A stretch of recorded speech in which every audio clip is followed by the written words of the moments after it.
Okay, I'm going to do the most minimal of introductions because I'm sure that Robbie's going to do a much better one herself. The food bank in Israel sounds like it's not just any old ordinary food bank. It does a multiplicity of things that we're going to hear about this evening, and I'm very much looking forward to it. And it sounds like it's really stepped up to the plate with the difficult times that Israel has been experiencing in the last 15 months.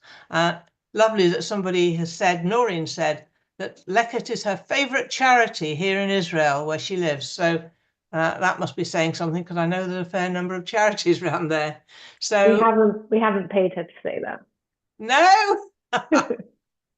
Robbie, tell us about yourself and tell us about Leket. Looking forward to hearing it all. Sure, thank you. Firstly, thank you to Judy in Liat and the South London Israel Forum for inviting me here today, and to all of you for taking the time. There's a lot that's being asked of people, and especially the community within the UK, so I really appreciate you taking the time to come and learn about maybe something new or a bit more about something you may already be interested in. So my name's Robby Hoffman. I am the UK director for Leket Israel, and I am based in Israel, and I've been living here for the past 3 years. Um, I originally grew up in London, well, kind of London. I grew up in Bournemouth, but we'll just call it London. And I had a bit of a background working in the Jewish community there, working with UJA. I also worked with Limud at some point. And during COVID, it was kind of an opportunity when everything went remote to come and try to give Israel a go, and see if that would work. 3 years later, war aside, very happy here. I got married last year to an Israeli, and I am due to give birth to my first child next month.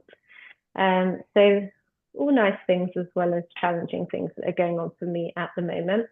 I started working for Leket about 2.5 years ago. I started in June 2022. And I thought today I would give you a bit of background, explain, not just take for granted that some of you may or may not know what Leket does.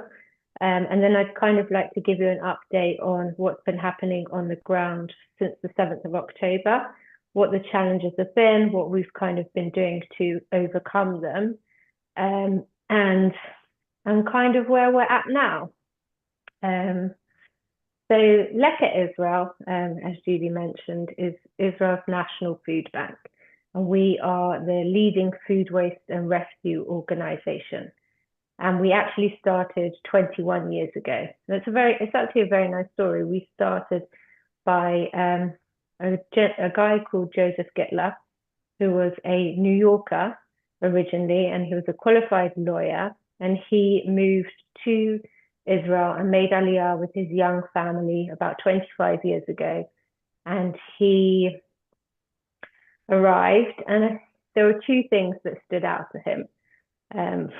This is what the story that he tells us. Firstly, was the high poverty levels in Israel, and I think he was a bit shocked. And I think most of us growing up kind of outside of Israel, we often get a bit more of a rose-tinted glasses approach to what Israel is and the land of milk and honey. And he arrived and he saw that maybe that wasn't the case. And sadly, today, it still isn't the case. There's about 21% of Israel that are living with food insecurity, living below the poverty line, which is a huge percentage of a population of any kind, but especially from a small country. So Joseph was challenged by the high poverty levels, and at the same time, he was going to lots of weddings, lots of bar mitzvahs, events in Israel, and was seeing just the vast amount of food that was being served at these events. I would love to tell you that that's not the case. I don't know if any of you have been to an event in Israel. Kosher catering, Jewish catering is crazy. And the vast amount of food that's being served is huge. And Joseph thought that he was going to marry the two ideas. So he single-handedly phoned all the event venues and said to them, what are you going to do with the food after the event? And I think the majority would have probably said, we're going to give it to our staff. And Joseph would say, and the rest, the staff are not going to take. And they'd say, we'd throw it away. And he said, would you give it to me? And the response from every single event venue that he spoke to was, where were you yesterday? I think the last thing that anyone wants, especially caterers and event halls and food producers, is to see their hard work go to waste. So Joseph, with his Aliyah car, back then when you made Aliyah, you got a car. That is not the case today. He, in his subsidized car, would go to 3 a.m. to the event. He would collect the leftover food and he would redistribute it locally to Israelis in need. Fast forward 21 years, Leket has been and is now focused on rescuing food in 2 ways. The first way, and this is kind of our flagship program, is rescuing produce. So we currently have a relationship with 800 farmers across Israel where we rescue produce, kind of direct source from the farmers that would otherwise go to waste, be destroyed, and end up in a landfill. And that could be because it's unmarketable. Perhaps it's misshapen, it's that too big, too small, too fat, wonky vegetable, I think is something in Sainsbury's that's a thing. Those kind of fruits and vegetables. Or perhaps the farmer has over-harvested that season. It's actually going to cost the farmer more themselves to hire workers, pickers, etc., to get rid of it or to destroy the produce themselves. And we are going to come in and do everything. When I say do everything, prior to the war, on a daily basis, we were hiring 200 male Palestinian workers a day, which we would send to farms across the country to pick the produce that would be thrown away. Once the produce has been picked by our workers, we have a very large, I think it's about 70,000 square foot logistics center in Ra'anana, where all the produce arrives and an assessment is made from our logistics team there as to what has a long shelf life, what needs to go out, what are the demands from the people in need. You know, some people are saying we need more cucumbers or we want more tomatoes and we don't have enough bits of this or that. And then the produce itself is packed and sorted by volunteers and redistributed to Israelis in need. So the people that we're redistributing to are other non-profit agencies. So we're like a big kind of logistics operation. We are the middleman. We're going to rescue food from farmers and we're going to redistribute it to non-profit agencies. So we actually have a relationship with 300 non-profit agencies across Israel.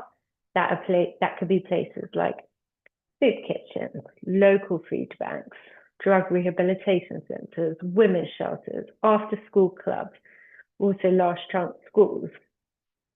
You name it, the truth is we probably do deliver food to these agencies.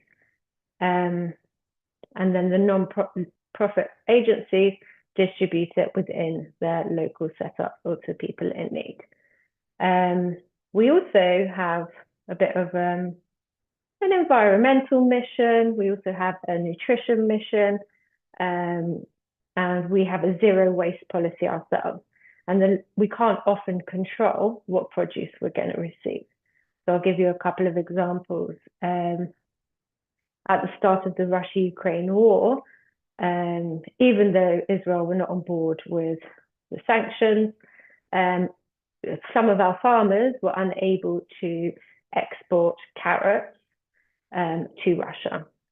Now, if you would have come to visit us in the center that week, you would have been glowing. We were full, our center was full, top to bottom, I think it was about 10,000 tons of carrots that couldn't get exported that were given to us. We also had similar instances, sadly, with one of the farmer who his I want to say like apple orchard, but the apple trees that he was growing, there was a big storm, and the apples, like I think it's 4,000 tons of apples fell off the trees. If you would have looked at these apples, they were mildly bruised, a bit of the skin, nothing major. We would eat them if they were in our home, in our fridge, but unfortunately, he lost his contract with the supermarket that was buying them, and he donated them to Leket. But we have a limited in how many apples or carrots or certain types of produce that we can give out at a time. We do try and get creative and provide our non-profit agencies with different kinds of recipes and things that the people can use to use the excess produce that we're receiving, but we realized that we needed to kind of get a bit smarter than that. So we actually started producing soups and salads. So we actually outsource the making of the soups, but the soups are made with our rescued produce, and they are usually bulked up with some kind of lentils or rice, something to make them a bit heartier, and can be considered a meal. And the soups are flash frozen, and they are sent out to mainly the elderly, but also some young people at some of our last chance schools, where they're going to come to that activity after school, and they're coming really for a cooked meal, which I'm going to talk to you about later. But also we like them to be able to have a frozen meal to take home, because for some of those youth, unfortunately, that's the only cooked meal they're going to receive, and they don't have opportunities, and we're going to provide them with an option to have something at home. It's a large scale. We also, last year, for instance, we gave out about 100,000 pints of soups. So it's a big operation, and it's wonderful because it's rescued, and they're obviously reduced costs because we're not purchasing the produce. And we also produce salads, and we have 5 different types of salads. We have 7 different types of soups. And I think that is kind of the bulk of the work of what we are doing to rescue produce and working with farmers in Israel. That was kind of a pre-war approach. I'm going to tell you some of the challenges that we face, because we have been faced with many since the war started, and how our farmers have been impacted. But I want to tell you about the other side of the work for now, which is rescuing cooked meals. So although we started off rescuing from event venues, and we had people calling us and saying, you know, I've held this event at my house and I've got this food left over, and this catering company wanted to donate to us. We actually, prior to the war, had built up a need of around 220,000 recipients a week that were requiring support, and usually predominantly cooked meals is something that they wanted to receive. So we could no longer be a bit ad hoc and rely on these events, and we needed to be a bit more strategic. So we found ourselves 3 main suppliers of cooked meals that we could rescue from. Our first supplier is the IDF. So the IDF, it's hard to have an opinion on this, but maybe I'll just say it factly. Regardless of how many people are going to be on base that day, they're going to cater for that many people plus 10%. So there is a lot of food waste that is going on at army level. I'm sure not on every day. There's not the amount of people plus 10% that should be on the base. Units get called out, soldiers go on leave, people come and go, people move around, etc. But I guess they have bigger things to worry about and securing the country, so we're not going to drive home our food waste mission to them. And at the same time, I think the last thing they want is hungry soldiers. So they cover themselves, and where they slack with their values, we are going to come in and we're going to actually make good use of it. So we have a relationship with the IDF, and we don't actually have a relationship. We have to have a relationship with individual army bases as opposed to the IDF as a whole. The second supplier is hotels. So we rescue cooked food that would go to waste from hotels, and this isn't anything that's like been served or anything that you see in a hotel buffet. This is us working with the hotels, with the IDF, with our suppliers to make sure that they don't even serve food that they have overcooked, that know is going to go to waste. And we often ask them to keep stuff in the ovens, and we have lots of procedures in place, and we work really hard to make sure that we can actually rescue the most amount of food possible, because as soon as it goes out to serve, we can't take it. So that's the hotel. Our largest supplier of hotels actually comes from Elat. You might be interested to know, because in Elat is where the big hotels are that offer the full board services. So there's more opportunities, if you want to call it that, for food waste to take place if you're offering a full board option to your guests. And the last main supplier is corporate cafeterias. So we work with places like Microsoft, Intel, places where they have large offices that they don't often like people to leave, and have wonderful catering opportunities. So those are our main three sources of cooked meals. Prior to the war, we were rescuing all our meals via these three sources, and we were distributing about 2 million meals a year just from food that was going to be thrown away. And on a weekly basis, that was reaching about 220,000 people. Just a little fact about Leket, in case you knew or didn't know, but actually the Leket name comes from the Jewish law, which is the Leket law, to leave 10% of your agriculture to people in need. So that's where the name came from. That is kind of what we were doing up until the 7th of October. When the 7th of October hit, I know there were lots of challenges for the country, but in terms of what was going on for Leket, we kind of knew from day one that we were going to have a serious issue with cooked food. Firstly, because we weren't going to bother the IDF at that time.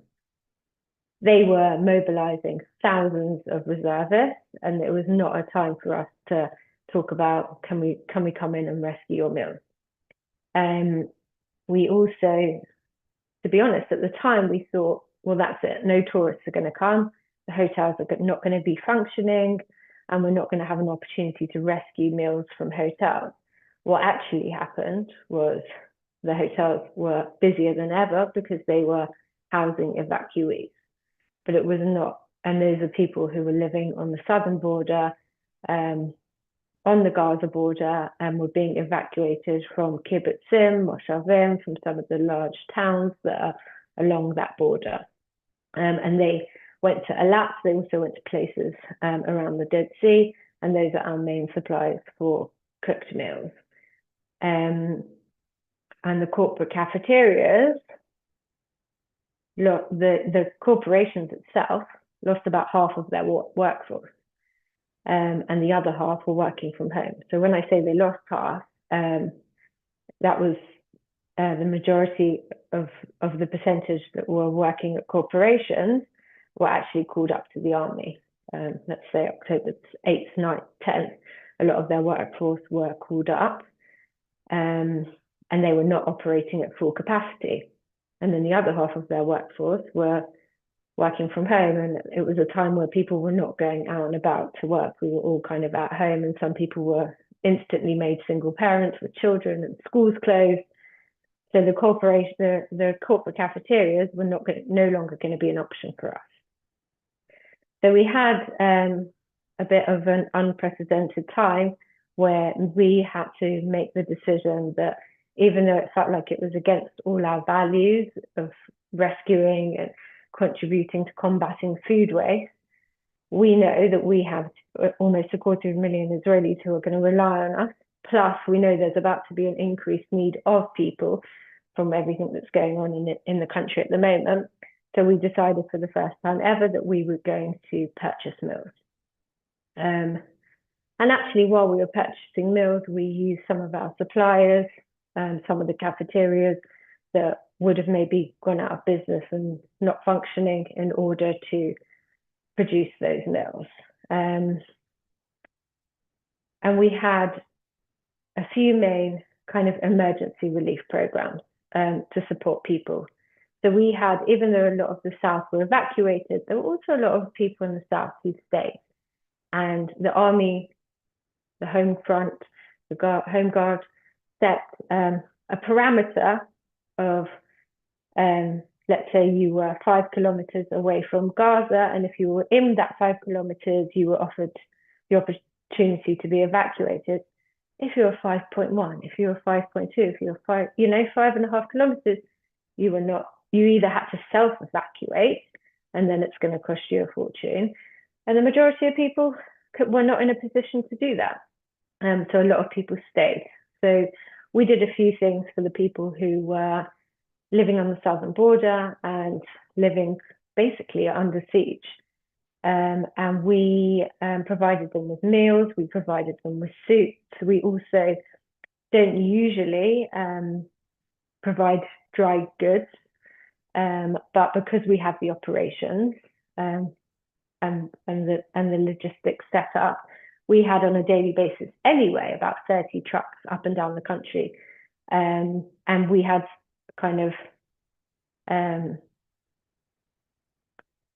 a path that was awarded to us to show that we were kind of able to go on the front lines. Our drivers were able to go in, they were assisted with security. So we also took it upon ourselves to provide the families that were left behind with dry goods. And that was usually like a weekly pack of your oils, your butter, your tina. And that's something we provided. We also offered, there was 3,394 families that were left in the South, and they were the most neediest, and we provided them with a top-up credit card that we topped up monthly to provide them with some financial assistance. And we actually made a decision to not put any restrictions on that. We wanted them for the places that were left open, the odd supermarket, the odd newsagent, the odd greengrocer that was brave enough to stay and be open, spend. Let's help the economy, let's help you at the same time, but we're not going to put limits on how or where you spend this. We just want you to take this financial support. And we actually gave out about over $1 million of funding for these credit cards alone to almost 4,000 families.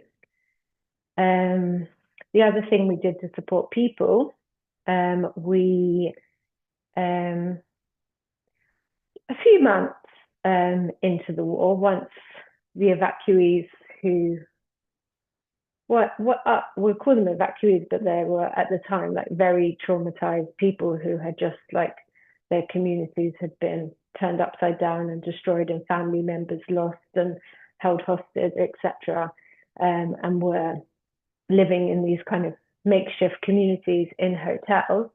It took a few months for us to work out kind of what support that we wanted to do for the evacuees. And we had some feedback that they just didn't have any kind of freedom in the hotel. The food was being provided for them.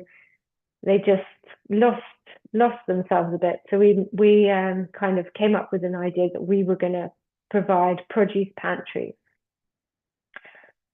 Not something that was like a desperate need that these people must have apples and oranges or whatever, but to give these people some independence, for a mother to be able to go down to a produce pantry that was restocked once a week, or a father to cut up fruit and vegetables for their children, to be able to have some kind of normalcy, to take it back to their rooms. And none of the rooms have kitchens, that they were in hotels.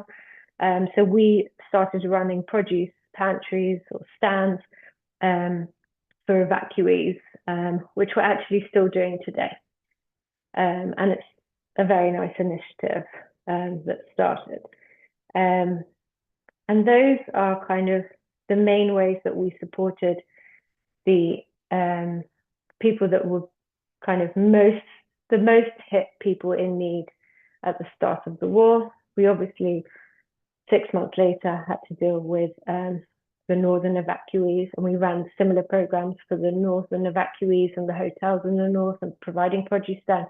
We also did another $1 million of providing families that were left behind. We just did a Hanukkah campaign at the moment to support Kiryat Shmona, just for an example, which is on the most northern border. Like if you go there, you can see Lebanon from the houses that are there. And there are still 3,000 people that didn't leave, and we wanted to provide them with meals over Hanukkah. So those are kind of the main support packages that we were doing for the people. So it was the meals, the soup, the credit cards, the evacuee stands, the dry goods, and this was on top of our regular support for poor people who we generally support. I mean, we had meetings in the office where we were saying, sounds crazy, but we just want to go back to supporting poor people. Like the need actually increased to about 42%. It has amazingly gone down since we're now a year or so on, and because a lot of the southern evacuees have returned, and that's mainly from the towns. A lot of the people who were evacuated from the south, from the kibbutzim and the moshavim, haven't gone back yet. They haven't got the setup. Everything was destroyed. So that is how we supported the people. I am going to show you a very short video because I want to talk to you a bit about farmers, which is a huge focus area for us, and a big support package that we did for them. ציון ממן, במושב שלכם. אנחנו קיבלנו את המשק הזה מאבא, שהוא היה דור ראשון במושב. אני דור שני. וציפיתי שטל ימשיך את המשק שלי. אבא ובן, כשראו אותי אחרי צבא, אמר לי, אבא, אני אוהב את החקלאות, אני איתך במשק. אבל הכל עכשיו נקטע לי באמצע. הכל התרסק לי בפנים. מה-7 לאוקטובר, לא האמנתי, לא חלמתי בכלל שהדבר הזה יקרה. ב-7 לאוקטובר, טל נהרג. הוא היה בכיתת כוננות במושב שלכם, הם היו בצומת הראשית, שם נהיינו קרב יריות חזק מאוד. ולצערי שהדבר הזה קרה, זעזע אותי לגמרי, חשבתי בכלל לסגור את המשק. המשק מתרסק לגמרי, זה משק שהיה גדול. משק שטל שלוקח אותו ממני, לוקח אותו להקים את אימפריה. כשאני מגיע למצב כאן שאני עגבניה יפה, טל בוא תראה, מה הגעתי אני? אבל אין לי מי לחלוק. ואנשי המושב גם באים, עוברים, שואלים הכל, אבל הם אף פעם לא יכנסו לעומק ליבי שטל איננו. שום דבר לא יחליף אותו. לקט ישראל, עבדתי כשאני הייתי מסיים שטחים. מתקשר אליהם, ולמן החלקה סיימתי, ובהם לוקחים אותה. אין מה להגיד, לקט ישראל עושה עבודה מדהימה. צריך להבין שהגוף הזה הוא פשוט מאוד מתנה. אנחנו זקוקים לכם. זקוקים לכל מה שאתם עושים, אם זה מתנדבים, אם זה עזרה, אם זה דיבור, אם זה טלפון, עם כל דבר קטנצ'יק, כל מי שנמצא במלאכה הזאת פה ביחד. אז רק להגיד לכם בטוב בשמי, בשם כל החקלאים, תודה.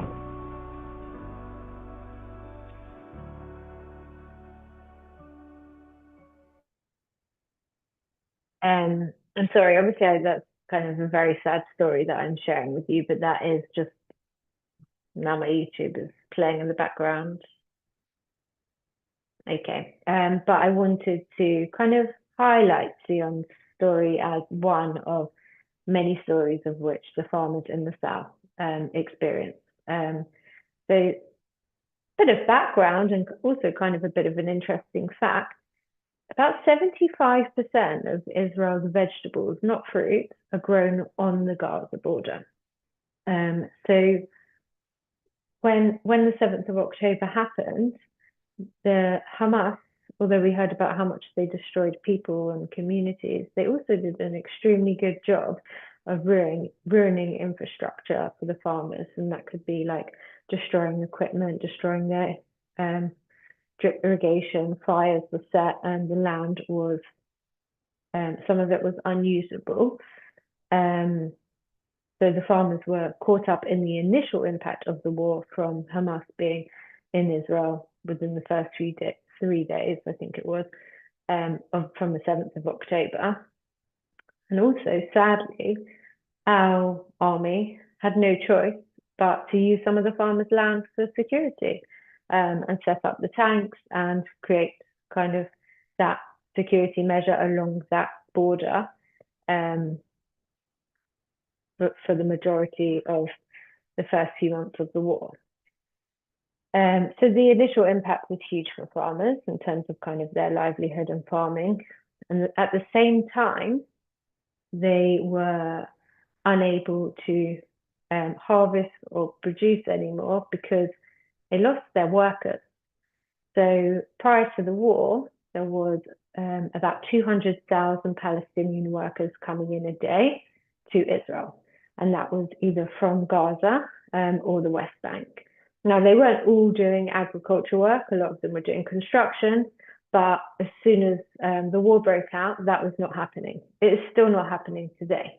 Palestinians from the West Bank and obviously Gaza are not coming into Israel to work. So a lot of the industries where they had Palestinian workers are suffering as well from the lack of workers. The other side is the foreign workers. So just going to pull this out a bit. So there were about 40,000 Thai workers that were based, actually the majority of them were in the south of Israel. And sadly, a lot of them were caught up kind of with the initial impact of the war. And I think there was about 10 or so of them that were actually taken hostage, and some of them still remained hostages in Gaza. And within a few weeks, the King of Thailand, he called all the Thai workers back to Thailand, and a lot of them left, and a lot of them ran away. Even if they wanted to stay, what they just experienced led them away. So our farmers were left supportless, basically. They had no workers. Some of them had no machinery, and some of them didn't have land that they could actually work. And so we did some initial things to help our farmers. We also gave to our farming partners credit cards for their families to use in the south. And we did a few things. So we knew instantly that we needed to provide some manpower to help our farmers. And we actually had a wonderful initiative at the start of the war, because of a lot of Israelis were stepping up to volunteer, and we called on Israeli society to come in and help the farmers. But the initiative that I'm very proud of Leket for achieving and taking part in was our work that we did with students. So the schools were closed, the universities were closed, but students in Israel, and bearing in mind when you're a student in Israel, you're post-army, so you're not like an 18-year-old like in the UK. You may be like 22, 23, you're more of a mature student. And unless they were called up to take part in the army, there was a large part of the student body that were at home, not able to study or attend university.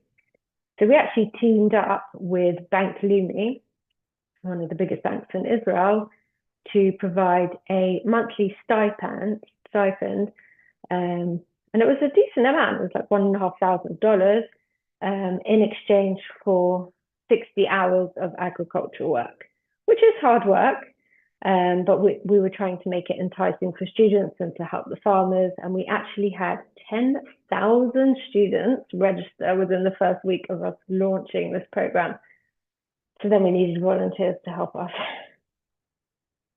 sort volunteers, basically, and our volunteering expanded. So we had the opportunity. So we had all our students that were luckily stepping up and going to the farms. We also, to this day, are still providing buses on a daily basis from the center of Israel to go and support farmers in the south. And you could, if you're in Israel and you want to come and volunteer, please do be in touch, because we have some wonderful opportunities available where you can jump on a bus that Leket has provided from either Tel Aviv, Jerusalem, Ra'anana, and then there are various stops along the route. And you can go and help farmers for the day. They do leave early. They leave at about 6 a.m., but you want to be on the farms early before it gets too hot, and they return that afternoon. So we provided the farmers with a lot of volunteers, and we're paying for all the costs to get the volunteers to the farmers.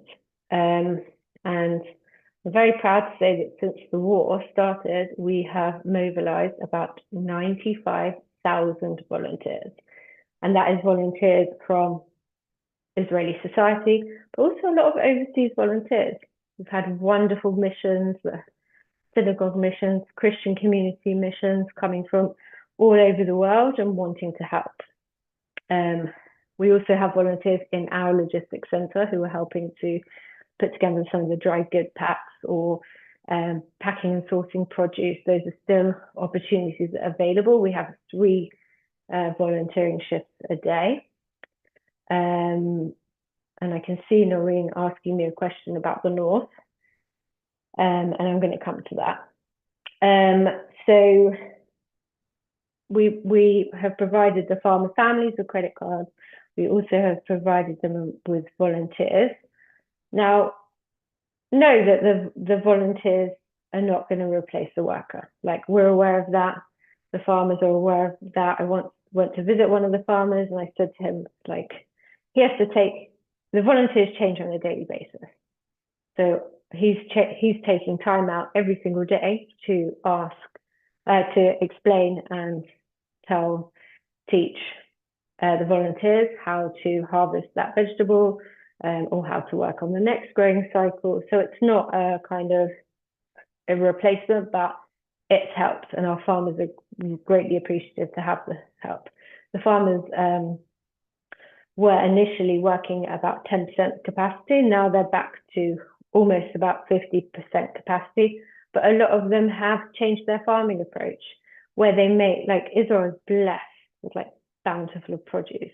Like, even ourselves as a food bank, we could have 60 different types of fresh vegetables and fruits going out to our most needy people in the country. But the farmers were having to go a bit back to basics, like where we have farmers that were like some of the top exporters of fennel around the world. They now could no longer produce fennel because of how labor intensive it was, and they just didn't have the labor. And some of them went back to growing tomatoes like their fathers and grandfathers did before them. The other thing that we did was to support volunteers and to provide them with a bit more of experience, especially for those coming overseas. We also had tour guides that were kind of out of work. There were no tourists coming into Israel. They're starting to come back now, which is great, now that we're seeing some of the flights come back, but we haven't really seen tourists in Israel, and the tour guiding industry has plummeted. So we have also hired tour guides to facilitate these buses. So you can actually go on a bus that is coordinated by a professional tour guide. And I know it sounds terrible, but if you are going to the south, there are things, especially if you're coming from overseas, that you may want to see. Like, you are going to see some of the tragic leftovers of what happened on October the 7th. And like, it is worthwhile having someone explain that while you're on the bus and maybe going to see some of those sites. So that is the volunteering. And we also have provided farmers with grants.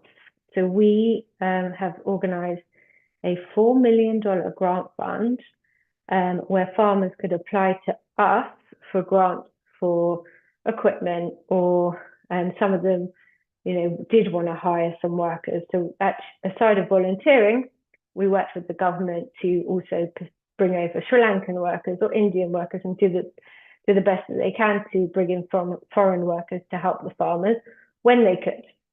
This couldn't happen at the start of the war, but as time went on. So we had a grant fund where farmers could apply to us. We also teamed up, cooperated with an organisation, a loan company called Egon, which is a huge loan provider in Israel, to offer very low interest loans to farmers. And we had there was, I think, about $2 million worth of loans that were applied for by the farmers through Egon, through our partnership. And the other thing that we did was not something that we would ever want to do, but our farmers are not only our lifeline as our kind of biggest food donors to us in the past, but they're also the country's lifeline. So we purchased produce from our farmers. We did this because we needed to supply our recipients with produce, because that's the service that we've been providing. We needed to make the soups, etc., and the salads. So the first kind of, I want to say 10 months, we were purchasing produce. I'm pleased to say that now we are at a kind of 60% rescue, 40% purchase rate. But you can imagine what that would do to our costs, where we could rescue a kind of kilo of vegetables for less than $1. We were now purchasing that for 7 times the amount. But we wanted to do it, and we had to do it to support our farmers and to support the people in need. So since I think it was end of November, you have to forgive me because a lot has been happening, but once the ceasefire was in place with Lebanon, was the first time that we were really able to assess the situation in the north. And to be honest with you, we're still assessing the situation in the north. A lot of our non-profit agencies that would usually be based there prior to the war left, are not operating. The soup kitchens have closed, the women's shelters have closed. They've all moved further down. Either they've self-evacuated or they are evacuated themselves. A lot of the northern towns, kibbutzim, moshavim, who were on the Lebanon border, were evacuated to Tiberias. We also set up evacuee stands with Tiberias, and we ran similar programs supporting people living under siege in the north throughout the war, providing meals, soups, people who were homebound, a lot of elderly, people with disabilities just didn't want to leave their homes. So we wanted to support them and not leave them in the lurch. And we were obviously purchasing meals because we had no suppliers in the north to rescue from. But we couldn't actually support many farmers up until really the last month. Until an assessment was made, we haven't been able to. And occasionally we would get permission from the army that we could go to the north and we could send volunteers. But more often than not, there were days where just the north, we couldn't support northern farms. We couldn't send volunteers. It was too dangerous. The army were there. And now we're basically in a situation where we're working with our farmers to assess the situation. We obviously provided them with credit cards to support their families, but now we are working on a similar package that we did in the south with northern farmers. We want to provide them with loans. We want to provide them with grants. We want to send volunteers up there, which we've started to do now. And we have buses leaving daily that are filled with people that want to go up north. But this is just the start of the rehabilitation and the support package that we're going to be able to provide for the farmers. And sadly, it's only been running for the past month. I'm a bit conscious of time, and I want to allow time for questions and to hear from you. I just want to say thank you. Leket is a big operation in Israel, and it's not extremely well known in the UK, and it's kind of been my aim to raise its profile in the UK. And I think one of the best ways to do that is through forums like this, to just have the opportunity to talk to you, for you to ask questions, to learn more. If you do find yourselves in Israel and you do want to volunteer, you can come to volunteer at the centre, you can go to our partner farms. We also have a farm ourselves in Rishon, where we grow produce ourselves. This is something that we've been doing for the past, I think, just over 5 years. And we grow root vegetables, mainly because not often people, for some reason, people accept that misshapen potatoes are totally fine and the supermarkets are happy to buy them. So we don't always get them donated to us. So we produce the root vegetables ourselves. So you can come to our farms and have a picking experience. Yeah, we rely heavily on our volunteers. We're a small operation, Leket, in comparison to the work. There's about just around 140 people that work for Leket, but that's full-time, part-time. That includes drivers, logistics staff, people that work in nutrition, people that work in health and safety, people like myself, and marketing, etc. Thank you for listening, and if you have any questions, I'd be happy to take them. Wow, that was just so impressive. Thank you. Thank you very much. I'm sure everybody is absolutely amazed by the extent of what you do and the creativity you've shown in adapting to such difficult circumstances. Thanks. So I see in terms of the chat that there's a question from Ibrahim Barzilai. What does the Israel government do to help the population? Do Leket have communication with the government? Yes, we do. And we work across various different government departments because we kind of fall into agriculture, working with our farmers. We fall into welfare because we work with the neediest people in Israel. We fall into the environment because our environmental mission and our waste that we're combating, food waste. Prior to the war, we were receiving minimal support from the government. I'm pleased to say that actually since the war started, we're receiving more substantial support from the government. And also we have helped through the agricultural department, them support farmers. And we've been lobbying the government for the past year or so through the agricultural department to working on foreign workers and helping the farmers to get their workforce up and running.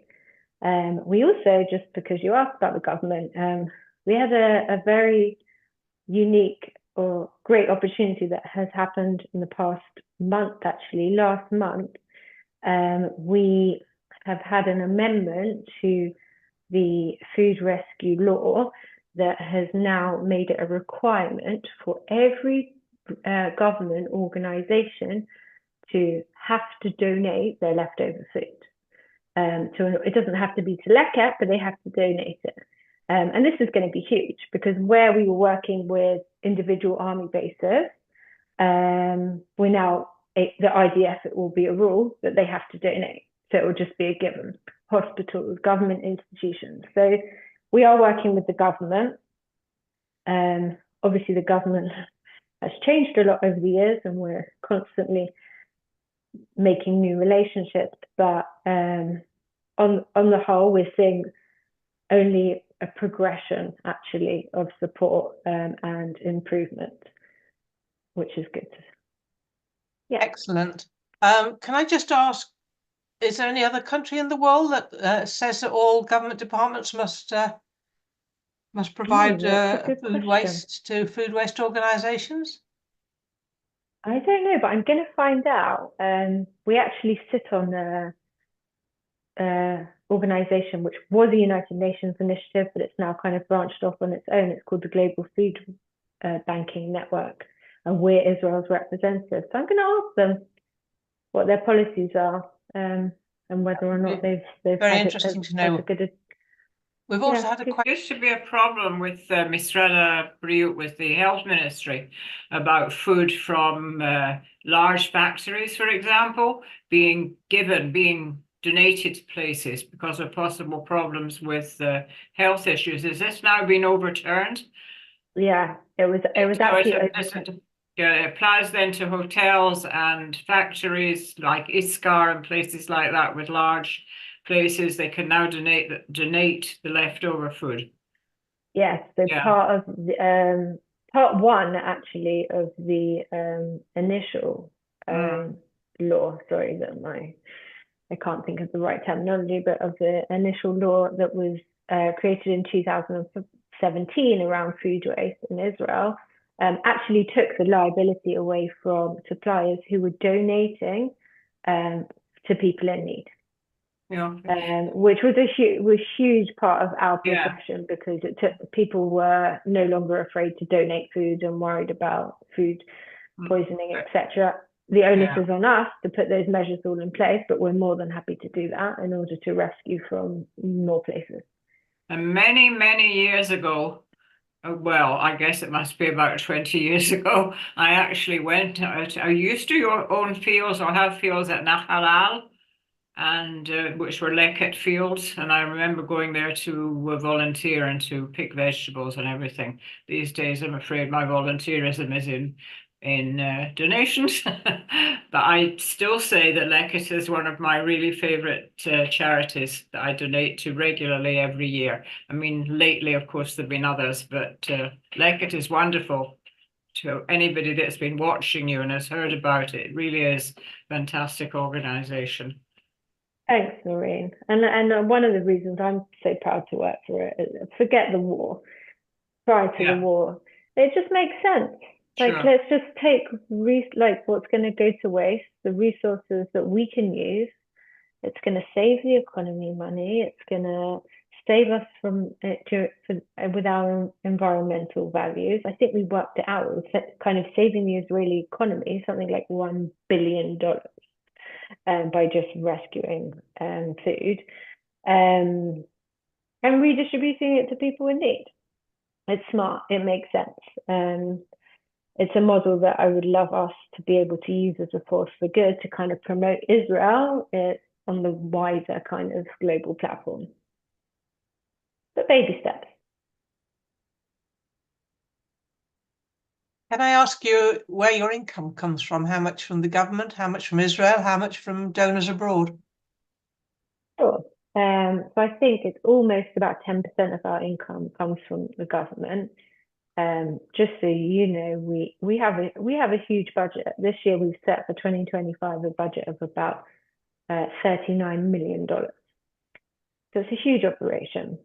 So 10% from the government. We have about 40% of the income comes from donations within Israel, which is actually quite large, and we're quite proud, and that's something that we've been building and growing, because a lot of the time it was non-profit organizations relied on funding from outside of Israel.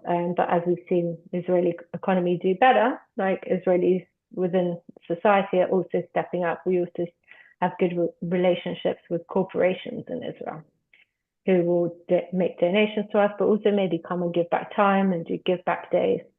And then the remaining 50% comes from outside Israel, predominantly from the States. We've got the relationship with the US. Joseph, our founder, was from New York. It's also where the majority of Jews outside of Israel are, but I'd say the majority comes from the US, followed by Canada, France, UK, and so on. Excellent. Are there any more questions? I see a number of people saying, well done, brilliant. Any other questions? Yeah. Yes, go ahead, Avril. I just wondered if, because I visit Israel 4 or 5 times a year. I've been 4 times since October the 7th. And I'd really love to volunteer, but all the volunteer opportunities are 4 hours long and it's standing and everything. Do you have any volunteer opportunities? I'm age 72. So I just so we do have in our logistics center, which is next to Ra'anana, just outside. we do have volunteering shifts a day. We have 3 different volunteering shifts, and we actually have a large shift that's 3 to 5 p.m., which is just 2 hours, if that would help. But I would also say, like, come, take breaks, come and sit on the side. Like every bit helps.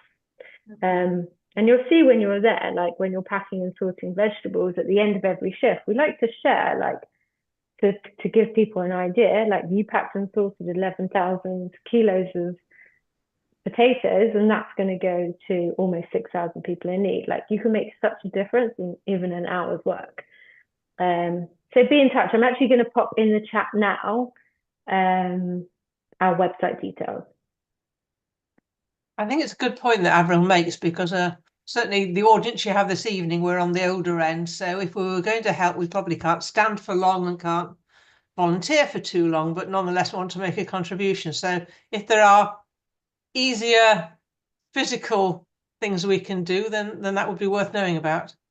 Yeah, I mean, I don't want to make you feel bad, but our oldest volunteer is 95 years old, and she comes weekly, and Wow. she gets stuck into the bin packing and sorting. But I would say, come, anything you can do to help is appreciated. So do you have to book beforehand, or you just turn up for the bus stop?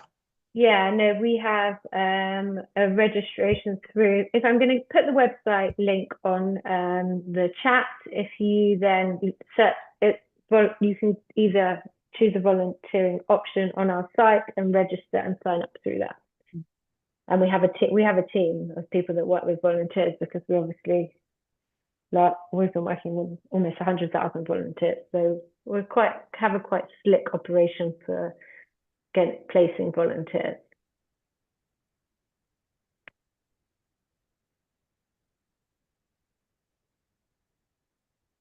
I think you said at one point that before the war you had 200 Palestinians working for you, doing picking and packing and what have you. I assume that hasn't returned? No, that hasn't returned. And you don't anticipate it? Was that Palestinians from the territories, or was it from within Israel? Yeah, it was Palestinians from the territory, and we used to work with an agency. And I mean, we don't need to get political here, but we treated our workers very well. You know, they were receiving like water and food and well looked after, and they were happy to come and used to really want to sign up. We didn't have the same volunteers, the same workers each day. And it's kind of... it was a casual shifts. No, but the agency would send different people, maybe on a weekly basis. But some, you know, they would really want to come and work with the Leket, because we treated people nicely. I don't know when this is going to happen again, but not in the foreseeable future. But you've replaced them with volunteers or with other paid workers? We haven't paid any workers to go pick in the farms. We are working with volunteers. Or anyone that would do agricultural work, the farmers will hire. We're not going to take their labour force. Fair enough. Yeah. Okay. Any other questions? Not just from people who've got their videos on. I think there's quite a few people who don't have, but we'd welcome questions if you want to unmute yourself and say something.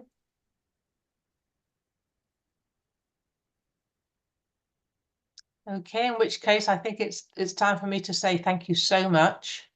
It's really been an eye-opener, just how much you do and how much you have used your creativity to bring resources together, make sure there's no waste, make sure that people in need are getting it, and make the whole system efficient and effective. So really very, very impressive. And I will be editing the video slightly, but then we'll put it up on the YouTube website. So if anybody wants to send it on to friends of theirs who missed it, please do that.